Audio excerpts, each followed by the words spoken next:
Good afternoon, parents, family members, and supporters, and welcome to CSULB Fireside Chats. We are so happy to have you join our community. My name is Karen McInerney, and I am the Graduate Fellow in the Department of New Student and Family Programs here at Long Beach State. We're going to take a few moments while we wait for others to join. For now, sit back, grab some water and a snack, and get comfy as we prepare for our financial aid and services presentation. Welcome in, everybody. I'm seeing new parents joining in. Welcome, and we are glad to have you here today.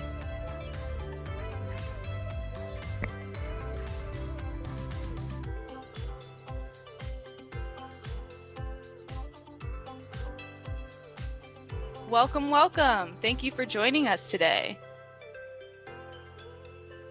We're going to get started in just a few moments as we wait for more parents to join. We're so excited to have you here. Once again, this is going to be our fireside chat on financial aid and services. Welcome in.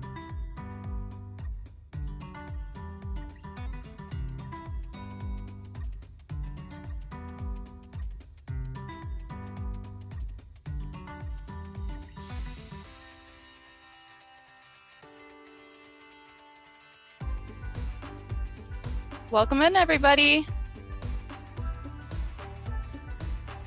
All right, hey everyone. My name is Cameron McInerney, and welcome to our Fireside Chats.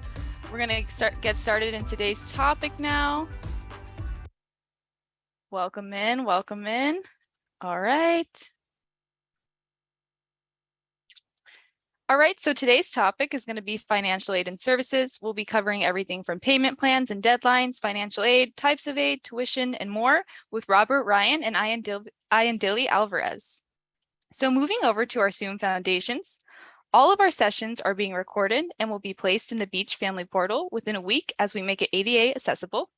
To protect your privacy, we are updating your profile name to be just your first name, and all of your cameras will remain off as well. We ask that you please hold all of your questions until the end of our brief FAQ presentation in case your questions are going to be covered already. And just as a reminder, questions will be answered in the order that they are received. If you have any problems with your audio, we will also have live transcripts available. Please run your mouse towards the bottom of your screen and a toolbar should pop up with various features and buttons. To turn on the live transcripts, simply click on that button that says Live Transcripts. Now you may be wondering how you'll be able to ask questions. Staying on the toolbar, you'll see other features like raise hand, chat, and Q&A. The chat has been disabled, so please ask all of your questions in the Q&A button. When you click on that button, a box should pop up asking you to submit your questions. The great thing about asking a question here is that you are able to send your question in anonymously, as well as by clicking on the button in the corner that asks if you want to send the question in anonymously or not. Now let's practice using that function now. Please type in a hello or some sort of welcome message into the Q&A function. Great, hi. Hi, Camilla. Hi, Bella. Hi, Tammy. I can see all you guys. Hi, Regina. Welcome. Thank you so much for joining us today, guys. All right, looks like we know how to use that function. Great. So you'll be able to ask questions as we get towards the end of our presentation. And as one last reminder, guys, before we begin the fireside presentation, please remember that we are bound by federal FERPA laws, so we cannot give detailed answers concerning your students, but we can definitely give you a more generalized answer. And for more information about FERPA, please view the FERPA topic in the Beach Family Portal. Now, without further ado, let's introduce today's speakers. Today, we have the opportunity to hear from Robert Ryan, our Student Account Services Supervisor, and Ayandili Alvarez, our Counselor in Financial Aid and Scholarships. And with that, Robert and Ayandili, the floor is yours. Hi, everyone. Nice to meet everyone. I'm Robert Ryan. I'm the Student Account Services Supervisor within Student Financial Services. Hi everyone, my name is Ayandili. I'm a financial aid counselor here at Cal State Long Beach.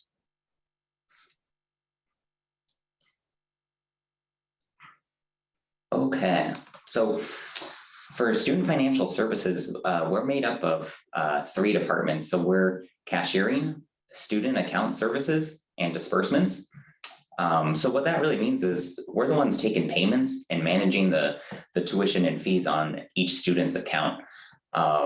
So our cashiering office helps with processing individual payments, installment plans, student account services. They process third-party sponsor payments.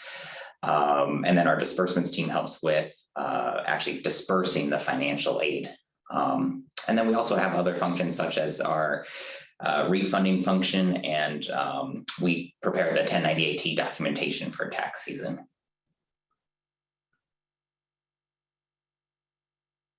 Okay, and then a little bit about how Student Financial Services is going to communicate with each student.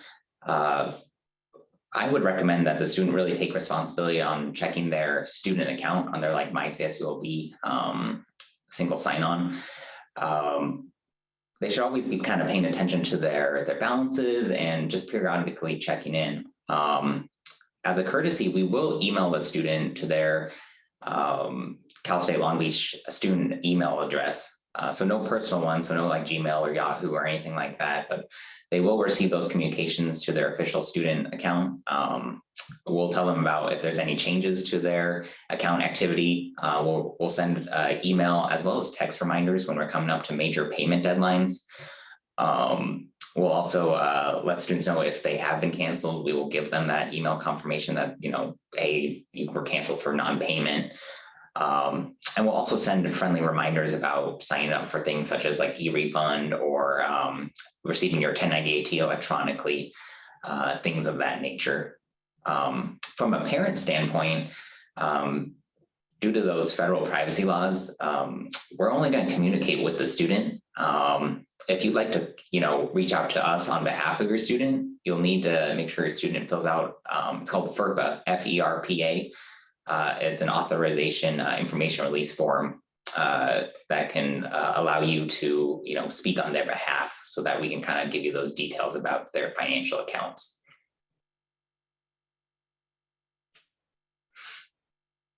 And then the My CSULB, that student center, is a really, really good tool because you can actually do everything you need to do online.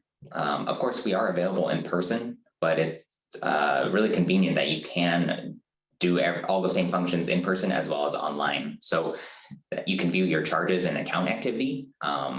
You can make payments. You can roll in installment payment plans. You can sign up for e-refund, and you can download that 1098T, the tax documents. So it's all online. So I really recommend, especially if you're, brand new, you can use if you Google CSULB Student Financial Services, it'll take you to our website, and we have how-to guides that will walk you step by step with videos and screenshots to do all of these functions. So that can be a really helpful resource so you can get comfortable with the Student Center.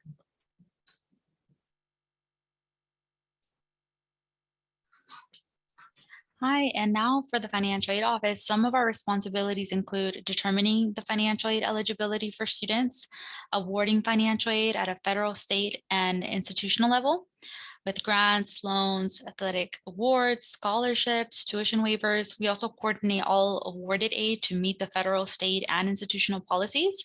And lastly, we release the financial aid to Student Financial Services so that it may be applied to students' accounts.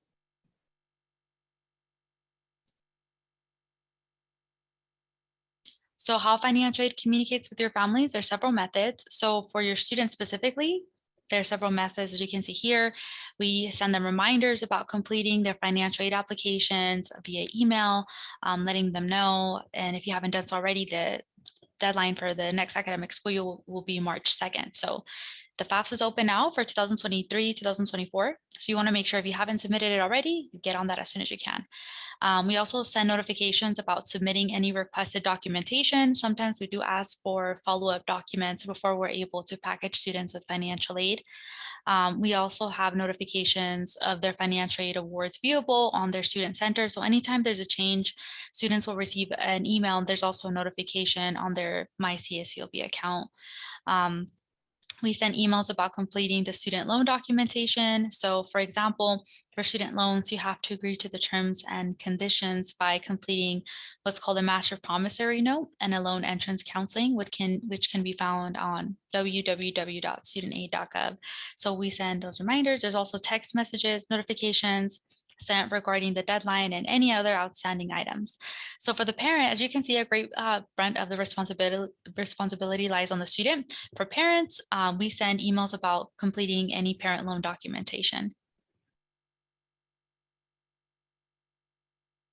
So for financial aid, how it appears on the MyCSULB is that there's required action items. So on your to-do list, if there's any outstanding items for students to complete, it can be found on the to-do list. If we need any additional financial aid documents, it can also be viewed through the student center.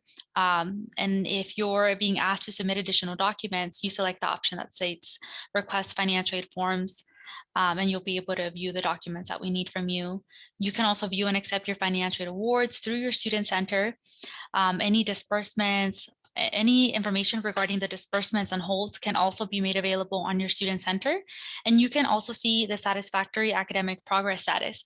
So for financial aid, you have to adhere to the satisfactory academic progress, the standards. And so you can also view where you're at in comparison to these standards on the MyCCLB page.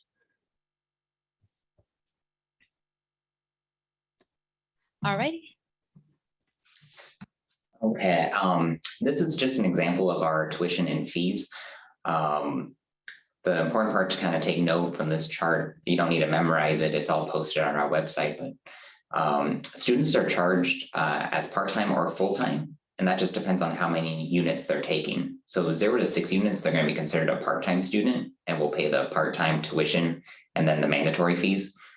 Anything above that, so 7 units or more, that's where they're going to be considered a full-time student and pay the full-time tuition plus the mandatory fees as well.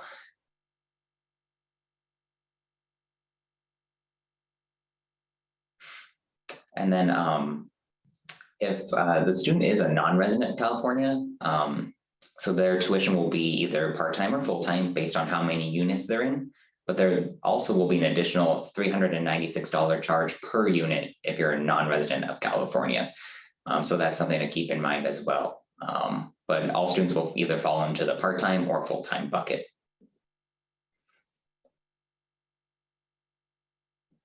And just as an example, for our housing students, housing charges are completely separate from those for the spring tuition and fees.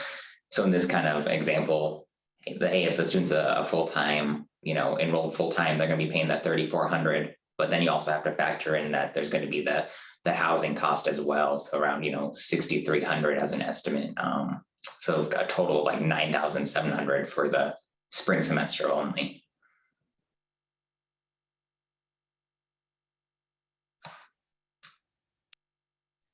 Now for the different types of aid available, there's grants, so federal, institutional, and state grants, such as the State University Grant, the Federal Pell Grant, and the Cal Grant.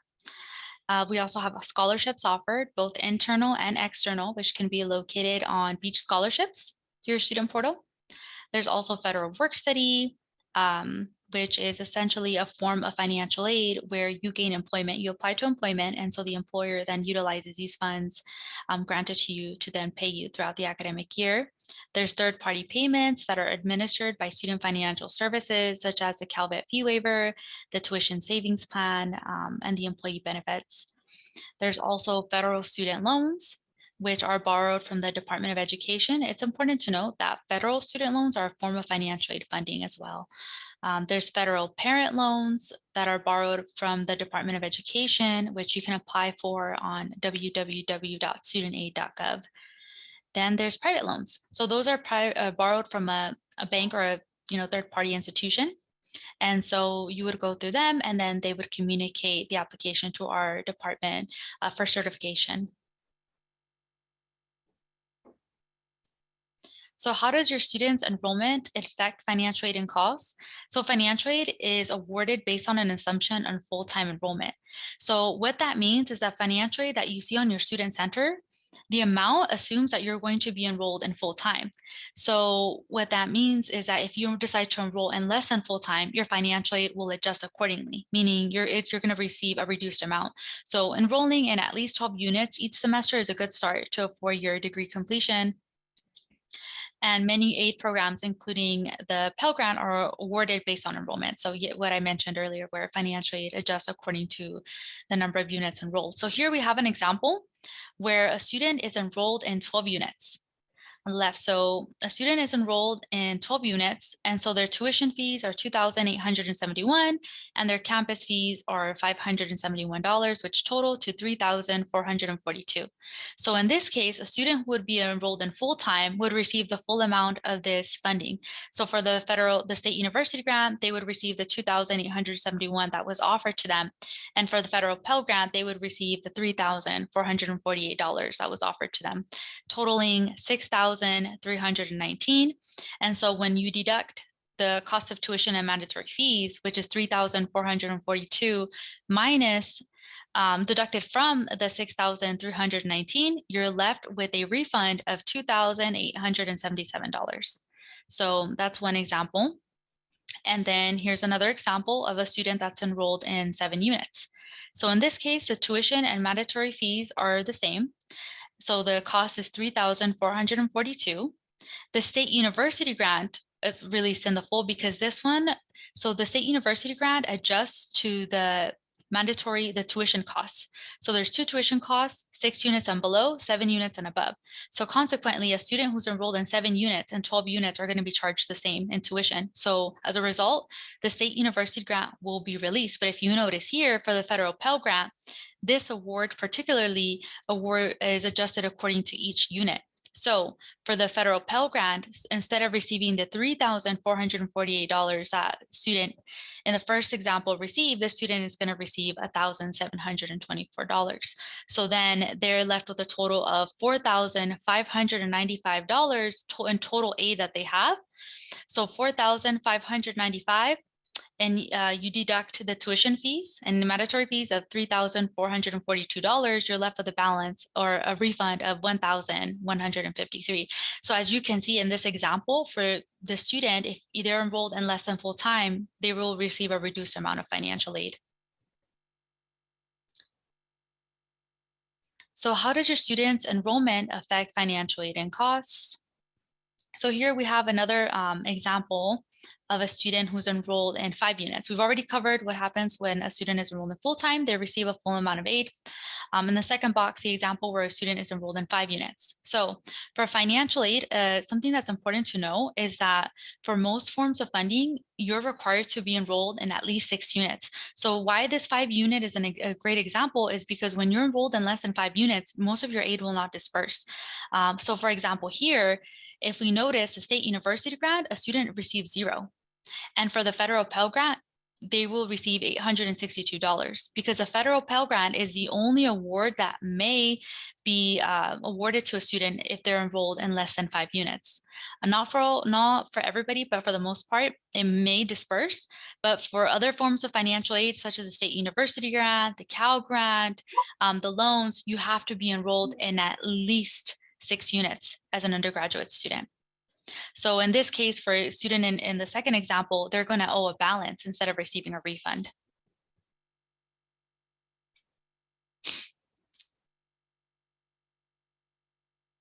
Okay, and for the payments are always due 30 days from registration or the pre-semester deadline. So for spring, that would be January 4th. So whichever occurs first. As an example, if a student was to register for spring, like, November 15th, their due date is going to be December 15th. But as we get closer to that January 4th, if you register on January 1st, you're going to have that deadline of January 4th. And then just keep in mind that financial aid gets dispersed like 10 days before the semester begins. So your charges could be showing on your account, but if your financial aid is going to cover everything, you can wait for that disbursement to take place 10 days before the beginning of the semester. And then e-refunds usually go back out during that, like the week before school, you'll start actually seeing those refunds. And then the Parent Plus loans will be mailed back as checks like during the first week of school.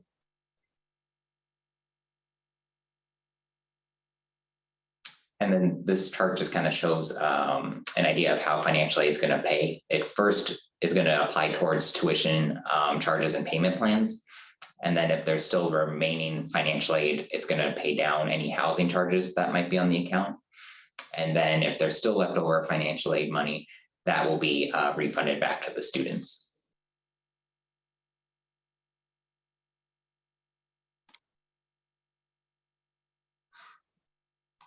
So here are some common questions for financial aid. If I receive financial aid, do I need to pay by my assigned due date? So if you're receiving enough financial aid to cover the tuition and mandatory fees that are being billed of you, then you do not need to make a payment before the assigned due date. But it's important for you to have accepted your financial aid on your account, and it has to be sufficient to cover the fund. So if that's the case for you, you don't need to worry about the deadline. Student Financial Services is aware of the fact that financial aid has and historically has always and will always probably disperse after the technical deadline. So students will not be dropped if they have sufficient funds to cover the expenses. Question number 2, if I don't receive enough financial aid to cover all of my fees, when do I need to pay my portion?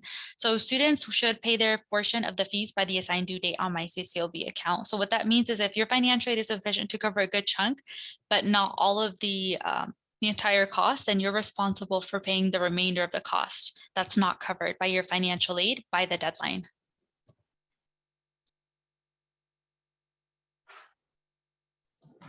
Okay, the next question is, I can't pay my balance all at once. Do you have payment options?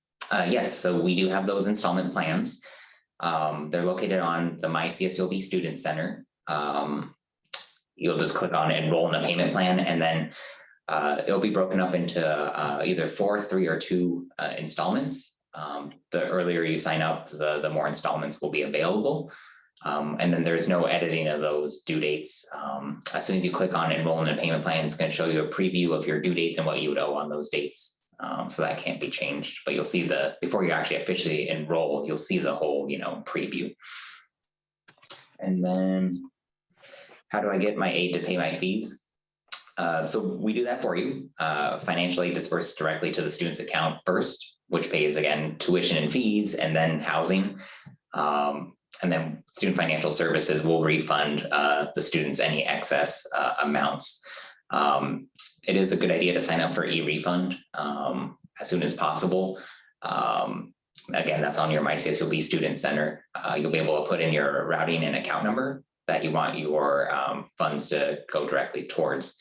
That is the quickest as well as most secure way to receive refunds. If you don't sign up for e-refund, the alternative would be a paper check has to be printed and then mailed. So it definitely takes a much more, it takes a way longer to do the paper route than the digital route.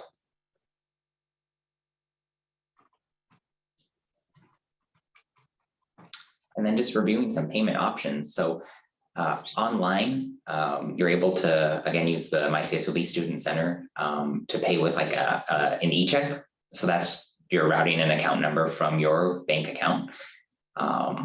You can pay with a credit card online as well. There will be a 2.65% service fee. And then in person, the cashier's office, they accept cash, check, or like money order. And then, of course, there are like third-party payments. So that comes from, we have like Department of Rehabilitation that pays for some students and things of that nature. And then financial aid also, pays down student balances.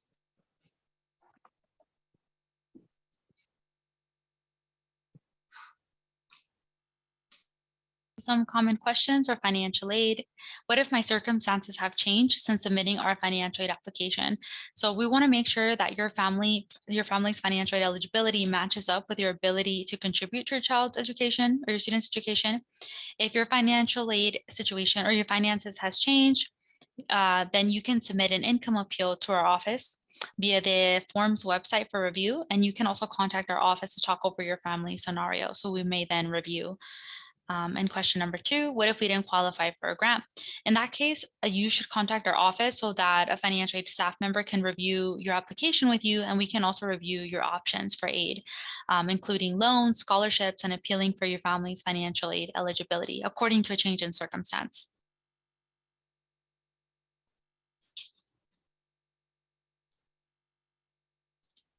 And you can also ask LB, our virtual chatbot.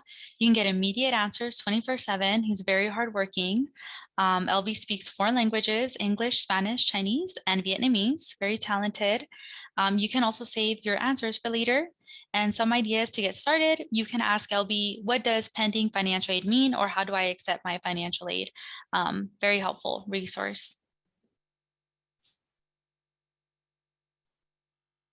And our offices are open. So for financial aid, we're available from 9 a.m. to 5 p.m. Monday through Friday.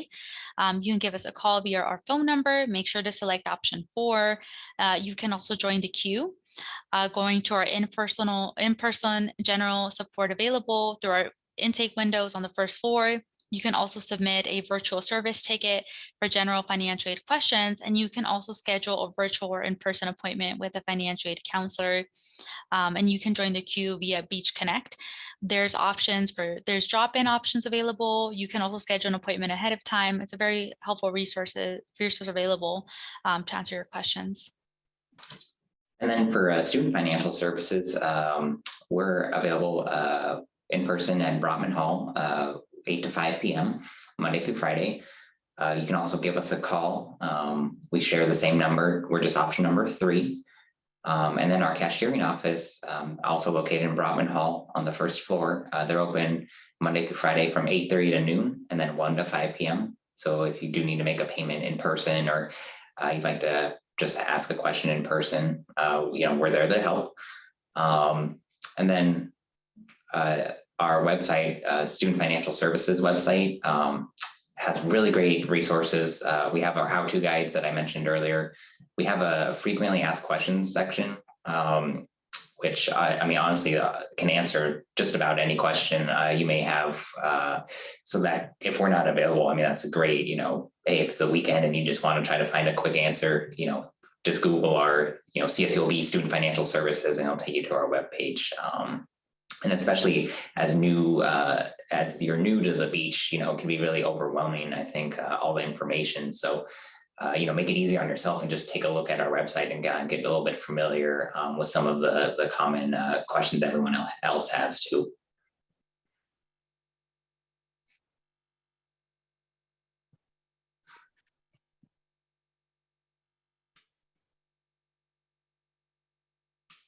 And we do have a QR code there, as a little helpful resource. Breaks down some of the tuition and things like that. But again, everything's on our website. You can find all the information. If you want that more in detail depth of the tuition breakdown, if you just Google CSULB tuition and fees, we have those charts available. Anytime you want to just take a look and get a little bit more familiar with those kind of things.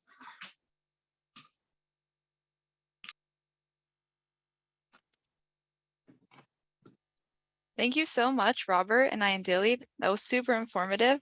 And finally, guys, we're going to get to questions now. So just as a reminder, parents, to ask questions, you're going to go through the Zoom toolbar through the Q&A button. And for our Facebook folks, please ask your questions in the comment section. Any questions that we are not able to get through, once again, we will save and send out in a week once we answer them. So let's get to some of the audience questions now. So one of the most common questions we were getting, guys, is spring tuition the same as fall tuition?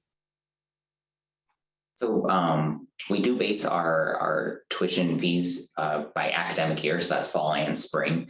So there's not going to be a change in the base rates. What can change is just depends on what the student, how many units they're taking. If they were only taking, 3 units in the fall, and now we're bumping up to, 12 units in the spring, you will see that increase from being charged part-time to full-time. But if your student was taking a full course load in the fall and they're taking the same amount of units in the spring, you're not going to see it. The change is going to be the same amount. Thank you, Robert. Another question we have is, can my daughter still apply for a Parent Plus student loan for the 2022 to 23 school year? Yes, thank you so much for your question. Yeah, so you can definitely still apply for a PLUS loan. You would find the application on www.studentaid.gov. Make sure that you complete the parent master promissory note as well as the application, and definitely you can still apply, or you should still be able to apply for a Parent Plus loan at this point in time. Thank you, Ian Dilly. Is there a deadline to apply for the middle class scholarship? So for the middle class scholarship, the way that students are considered for this specific award, because it's technically a grant, it's a grant that's given to you by California Student Aid Commission. And so the way that students are considered for this grant is typically during high school. They'll fill out an application for CSAC on CSAC's website, California Student Aid Commission. So they'll make a profile there with their counselors, and that's how they get started in the process. And then consequently, what happens is California Student Aid Commission then sends this information over to universities. So as long as students apply for financial aid, those are two requirements, that you apply for financial aid and that you apply for web grants to be considered for the middle class scholarship. So it's not a scholarship in the sense of it's a specific merit-based scholarship that you apply to. It's a grant.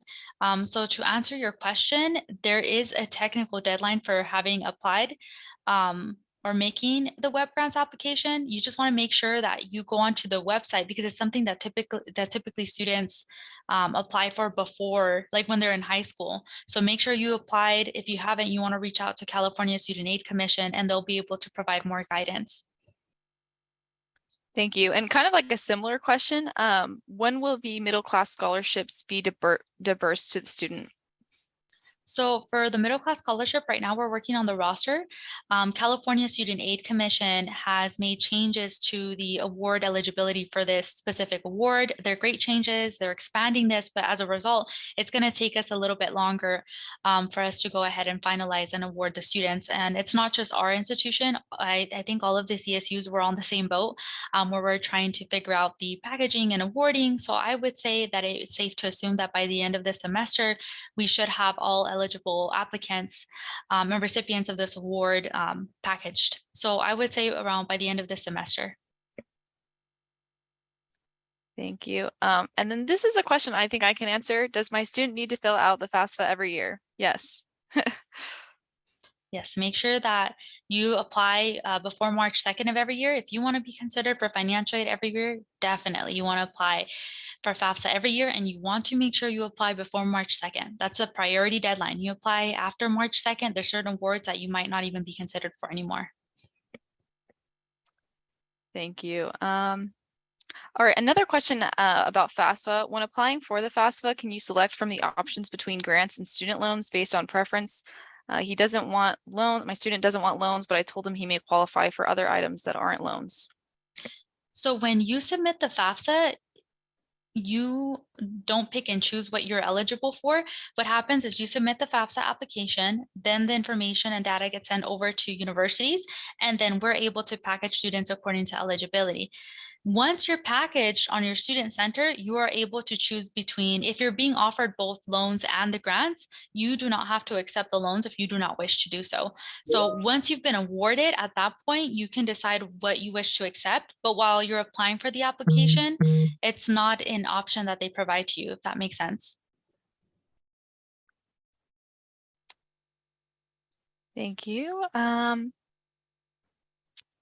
Okay, so another common question we were getting is, when is the spring semester payment due? Yes, the deadline is January 4th, but it also depends on when your registration or when you register for classes, because from the day you register, charges are due 30 days afterwards or by the payment deadline, whichever comes first. So, and you can see when your charges are due on the MyCSULB Student Center. You can select like account inquiry and then select charges due, and it'll give you all your due dates. So you also don't have to, remember the dates I'm telling you right now. They're available on the Student Center as well. Thank you, Robert. So another parent asked, if I apply for financial aid now, and if it qualifies, will it apply retrospectively to the already paid installments payment plan for the first semester? So for financial aid, if you apply now, it's not that you will be reimbursed for what you paid. What's going to happen is that the financial aid that was supposed to have gone to cover your tuition would then go to you if there's no other outstanding fees. So for example, if you applied for financial aid, let's say you're eligible for a federal Pell Grant, right? Let's say it's $3,000. So it's not that you would be refunded the whatever you paid for tuition. You would be reimbursed the $3,000 in financial aid that would have gone to would have gone towards your fees had you applied earlier. Thank you. We just got another FAFSA question. My student is currently in her first year at Long Beach. We never submitted a FAFSA or any type of financial aid. When is the deadline for the next chance to submit it? Can we submit one for spring semester, or is it only done once a year? So for FAFSA, the priority deadline for the 22-23 academic year has already passed, but you can still apply for financial aid at this point. It's just that your financial aid eligibility will be limited because your student submitted the FAFSA after the March 2nd deadline. So if you apply for financial aid now for 22-23, definitely you could still be considered for financial aid, but it's just going to be limited at this point. For next year, for the 23-24, the FAFSA is available now. So even though this year you didn't meet the deadline, you should submit the FAFSA for next year now before March 2nd so that you can be considered priority for next year for the 23-24 academic school year. Thank you. So we just got a question. What scholarship options are available for continuing students? Right now, we have a beach scholarships application. It should be on their student center. The only issue is that for the fall semester, the deadline has already passed. So there are all sorts of internal scholarship opportunities offered through beach scholarships. They can also apply next semester. In January, the scholarship will be up again. So they can apply there as well. And there's a multitude of different scholarships offered by the different departments on campus. So you can apply for, you can apply then in January once it's available. Thank you. Is there a way to receive federal aid without having a social security number? So for FAFSA, a social security number is required to fill out the FAFSA. Now, if you're referring to the DREAM Act, you would want to go ahead and go on to the DREAM Act application. Let me see if I can pull it up really quickly and maybe share my screen. And when you fill out the DREAM Act, there's certain requirements that you must adhere to and meet. And the cool thing about the application is that they have a questionnaire. Let me go ahead and see if it's possible to maybe share my screen just so I don't know if you can share the screen, but do you want to add that into the chat maybe? Oh, yes. I'll put that in the chat.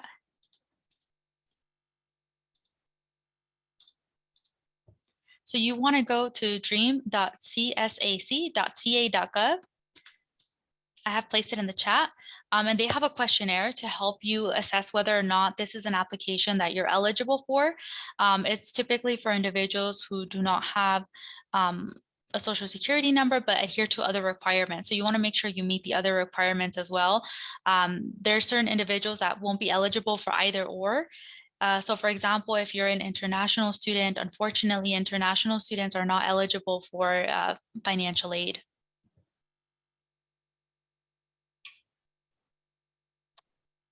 Okay. If you received a grant based on full-time enrollment, but your student dropped out of their class after the drop deadline, putting them in part-time status, do you have to repay the amount that was awarded? If you received a grant based on full-time enrollment, but your student dropped out of class. So if you, for that, it depends. Definitely you would have to meet, I would recommend, scheduling an appointment with a financial aid representative, because depending on the circumstance, students may owe a balance at this point.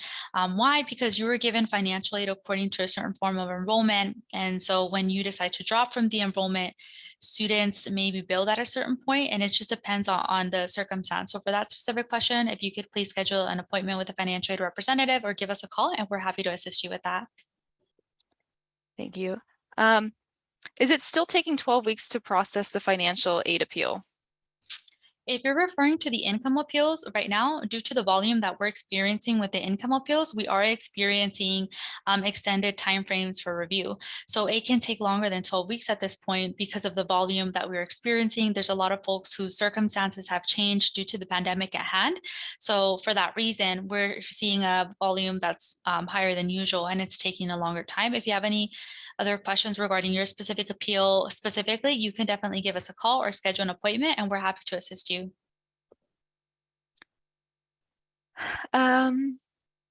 We receive financial aid. However, we were able to pay for the first I think they're asking, are we able to pay for the first semester if their aid is still available? You should still be able to, if you haven't accepted the financial aid, as long as you're enrolled. Well, it depends on the circumstance as well. If the financial aid is available on your student center and it's just that you haven't accepted it, it should be able to go through, so as long as you're enrolled in the proper amount of units. If you're experiencing any issues with that, feel free to call our office and we're able to help you troubleshoot that. So are there any grant or financial aid opportunities for out-of-state students? We haven't found any. Is there any scholarships, anything in particular? Yeah, so for students that are out of state, typically they may be eligible for the federal Pell Grant if they meet the general eligibility criteria. So it's just that the state grants like the Cal Grant, the State University Grant, the Middle Class Scholarship, those are state awards and they require for you to have an in-state residence. So if you're considered out of state, you won't be considered for those awards. However, if you're eligible, you may be, if you meet the general eligibility criteria, you may be eligible for the federal Pell Grant. Also, we have the Beach Scholarships application, which should suffice. And in addition to that, in Beach Scholarships, we also post external sources of funding, meaning funding that we consider to be legitimate, but it's coming from outside of the university. Thank you. Okay, the next question we have is going to be on the Parent Plus loan application again. A parent said, I filled out that Parent Plus loan application, but have not received follow-up from Long Beach State. How do I find out about the status of my application? So you want to give us our office a call. If it's taking more than 7 to 10 business days, it's something that you really want to bring to the attention of our office. So yeah, for that, give our office a call and we're more than happy to assist you because this can vary. Thank you. Is there a way to waive the loan that a parent took out? So if it's been dispersed already, then at that point, your option is to either pay back the loan with the lender that's been assigned to you by the Department of Ed or canceling it on our end. And what's going to happen is you will be billed for that money back, and then we can send it over on your behalf depending on the situation. So that's also one of the circumstances where you definitely want to meet with a financial aid representative so we can help you out with that. Thank you. You're getting a lot of questions. We got another question. How do I report income changes after my application is submitted? So I'm assuming the FAFSA. Yeah, so one important thing is do not go back and make any changes on your FAFSA because one, they will not go through at this point. They have technology in the FAFSA to block any updates after you've been awarded. So it won't go through, and secondarily, it might cause issues with your application that we would have to resolve with you. So the best point or the best method of making any updates is by filling out the income appeal that we have on our page. You want to fill it out and indicate the changes that occurred with change in circumstances. And at that point, we may review and determine your eligibility for financial aid according to the circumstances. It's important to note that there's no guarantee that you're going to be awarded additional funding, but it's definitely an option for you to consider. Another parent said, we've been paying with a credit card. Where can we mail a check payment, or where can my daughter drop off a check? Yes, so for mailing, you can just use our Cal State Long Beach address, the 1250 Bellflower Boulevard, and then just maybe write like attention cashier's office. Or if they want to walk in the paper check, our cashiering office is located in Brotman Hall. So we can also do that. Just make sure the student ID number is on the memo line, just so we have the record of who that check belongs to. And I don't know if you want to do this, but there's the option online as well. If you use the electronic check as the option, there's no service fee with that, as opposed to like a credit card where it charges a 2.65% fee. So just keep that in mind as well. If you want to just use that routing and account number from your bank account online, that's an option. Thank you, Robert. So this is a question about honor students. Are current honor students eligible for President's Scholar Award, or is that only for incoming freshmen?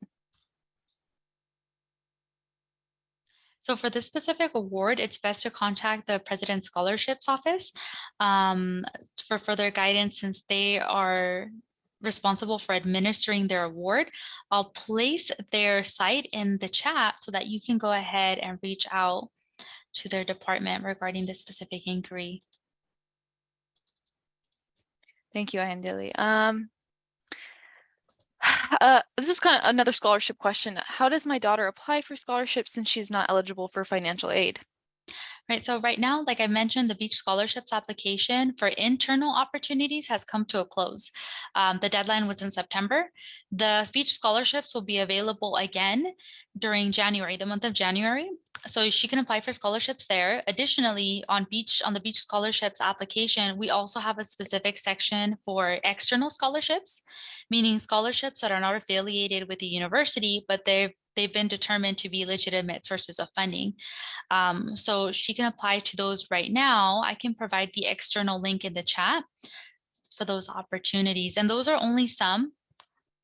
There's another database that's very helpful. It's called fastweb.com, www.fastweb.com. It's also linked under the external scholarship link. So she can definitely apply to that database for scholarships. It's been very helpful as well. It's not affiliated with the university, but it's been deemed to be a legitimate source of funding. Thank you.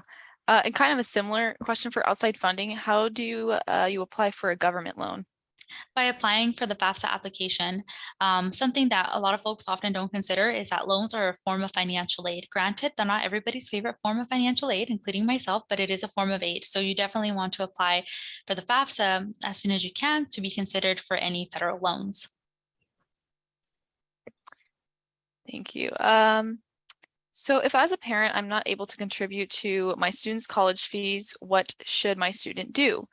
Some of her tuition is covered by CalVet, so it's really housing that she needs financial aid for. What are her options? Would she be able to get a Pell Grant at this point now? So I think an important thing, I think what's important to be highlighted of this question, it seems to be the question of whether or not a student would be considered independent if she's 18, right? So She is. Okay, so if she's She's considered, independent. well, independent. So the way that the Department of Ed categorizes this is when they look at dependent versus independent, they're not looking at whether or not you're financially sufficient, whether or not you're legally an adult by being 18. They look at a series of 10 questions that they will ask you. And the 10 questions are if you are, for example, if you're married, if you have children, if you're an orphan or ward of the court, if you have dependents, if you've been in foster care, etc. That might ring a bell. And so if you answer yes to any of those questions, then FAFSA will consider you to be an independent student. They're not looking at if you're 18, the only eligibility, they ask if you're born before January 1st of a certain year, which would make you age 24 or older. So once you're 24 years of age or older, at that point, FAFSA will consider you to be an independent student.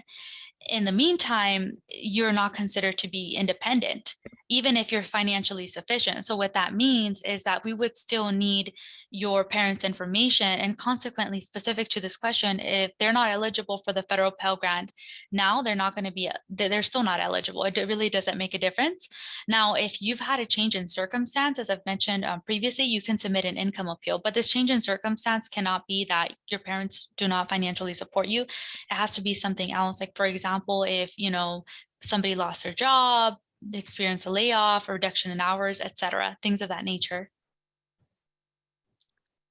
Thank you. That makes sense. So when can my student start applying for scholarships offered from CSULB? They want to make sure they pay attention to the Beach Scholarships deadline. So as I've mentioned, the Beach Scholarships deadline for this semester has come to a close, but they can definitely apply in January once the application is open again. And is that also an option for them through their My CSULB account to find beach scholarships? Oh, yes. So if you go to your Student App Center, I'll provide a link in the chat. You want to go onto your apps. Under the apps, you'll be able to locate beach scholarships. let me see, and I'll provide the link in the chat also for beach scholarships specifically, but yes, definitely that is an option. We also send out emails to students reminding them to apply.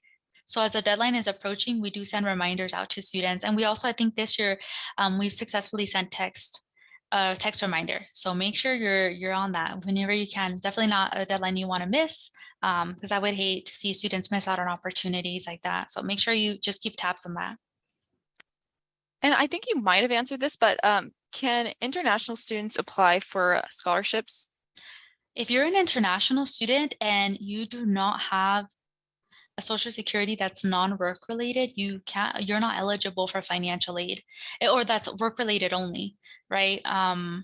No, unfortunately, you're not eligible for financial aid at that point.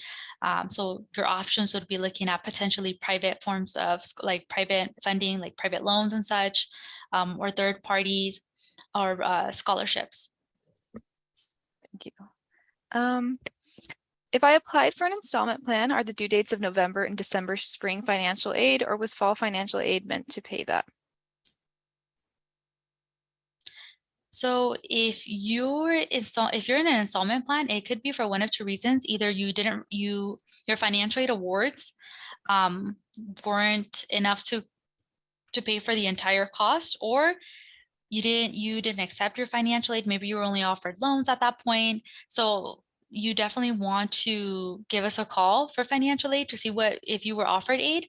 Otherwise, if your financial aid wasn't enough to cover, then yes, you're required to continue the installment plans or make a payment before the deadline. Thank you. Is there any point in applying to FAFSA if your student is out of state? Yes, there's forms of funding that don't require students to have in-state residency, like the federal Pell Grant, for example, and student loans, the federal loans.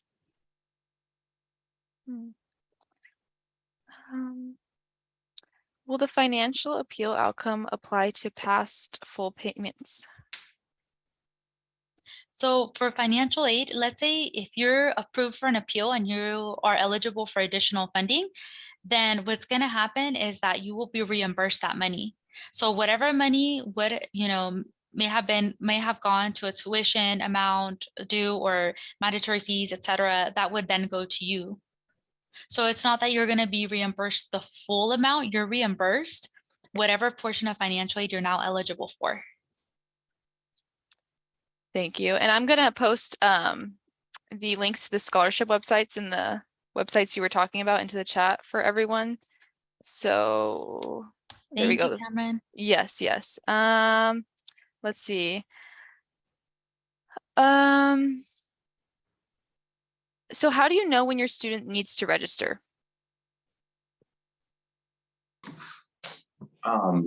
That's definitely kind of handled by like enrollment services, but from my understanding of that, it's based on kind of like seniority. So like continuing students, like seniors, they're going to register first. They're going to have their first window, and then juniors and sophomores, and then freshmen.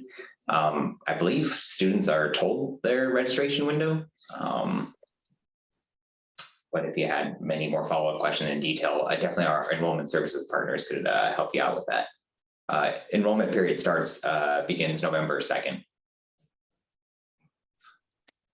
Thank you. Since there is only one open beach scholarship presently, how do continuing students locate additional scholarship opportunities to apply for now or at the beginning of the spring semester? So I believe earlier I provided a link to the Beach Scholarships external sources of funding, as well as provided FastWeb as a resource, FASTWEB. I say that a little bit slower because if I say it fast, it sounds like FAFSA. So FastWeb, like quick spider web. So you can apply for forms of funding there at any given time. They have a multitude of different opportunities offered, and I strongly recommend for you to apply. They have the deadline for those scholarships. They always vary. So definitely you want to make sure you apply to that, and also take a look at the external scholarships link. Thank you, Ayandili. Yeah, and it's in the chat in the beginning. Let me see. I'll provide it again because it's at the very, it's this, let me see, 1, 2. Is it the academic works? Yeah, so it's the third link. So I'll put that in right now again to make sure everyone gets it. Thank you.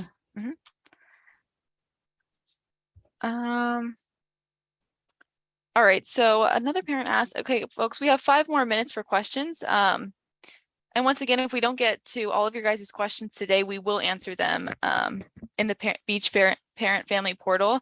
So for this question, if we were offered a 5K loan, but my child has enough in savings to pay for 2 years of college, is there a better way than to take out the 5K loan and save the savings for the future year? Or is it always better to pay the money up front and not take any loans? So that is a great question. That's something that it's individual to you and your families.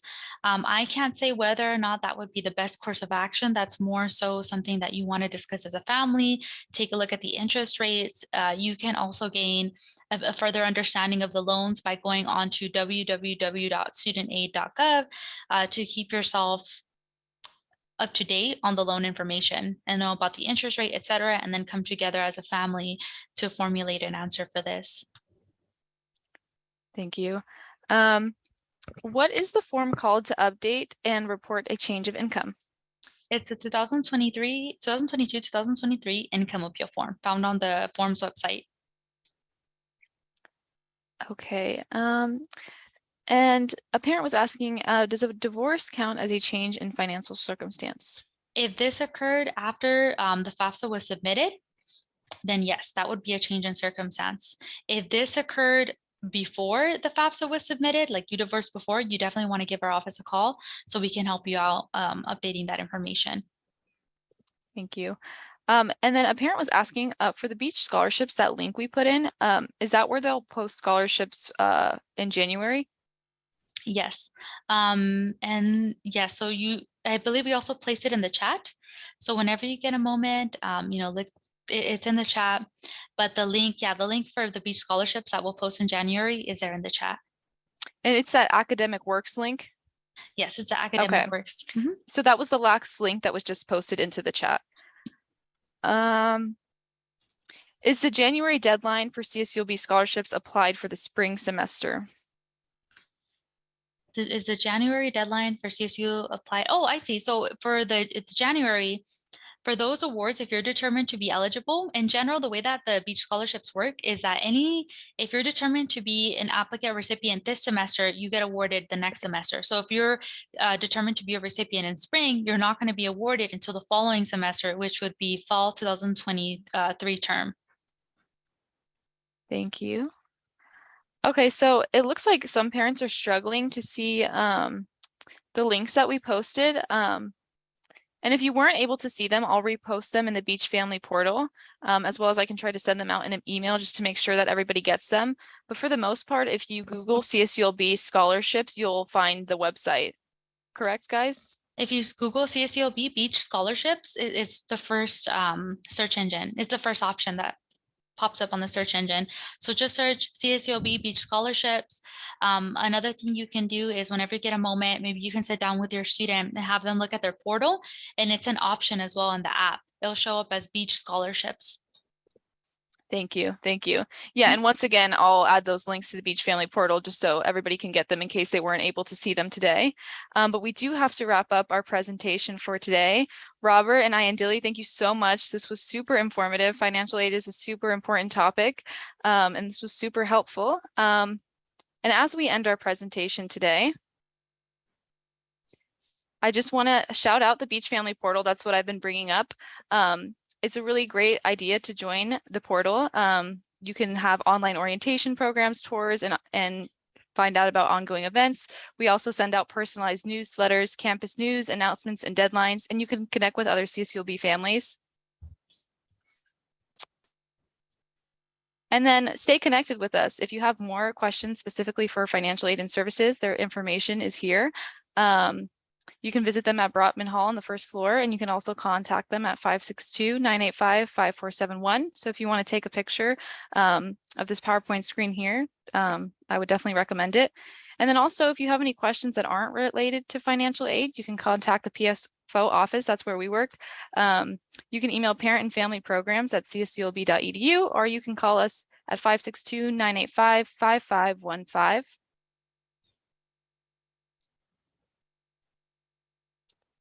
And finally, we want to thank you guys so much for attending today, and we want to also get your feedback so that you can help us improve.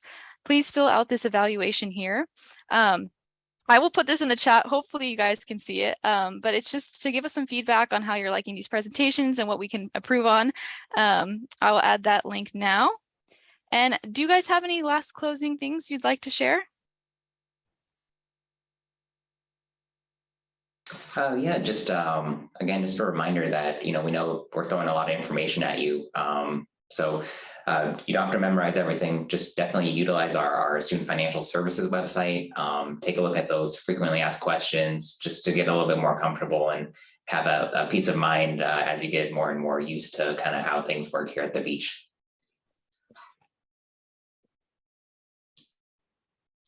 Thank you, Robert. And Dilly, do you have any last things you want to share?